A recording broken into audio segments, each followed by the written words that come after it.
Voici peut-être l'agriculture de demain. Une agriculture qui ne gaspille pas l'eau grâce à un système en circuit fermé où poissons et plantes collaborent. On appelle cela l'aquaponie.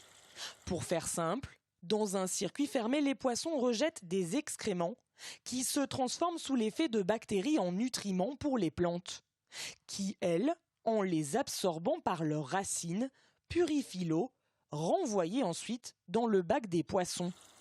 Ça permet d'élever en plus grande concentration des poissons et aussi également d'élever en plus grande concentration des plantes sans faire d'apport d'intrants, comme on appelle ça dans l'agriculture classique, c'est-à-dire de mettre des produits chimiques. Mais ici, à la Maison de la Pêche et de la Nature, il ne s'agit pas de produire plus, mais d'illustrer de manière pédagogique le cycle de l'eau.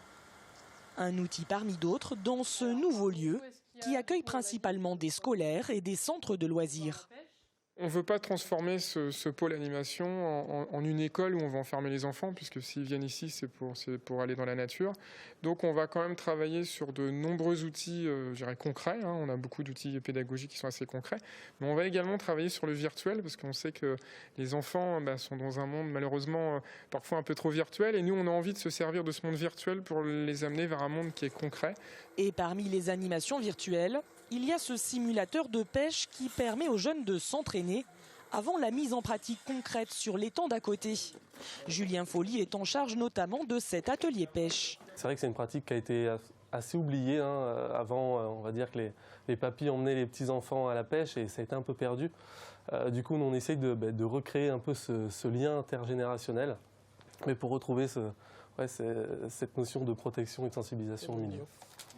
Avec 28 000 adhérents, la Fédération de la pêche est la deuxième association sportive en Vendée.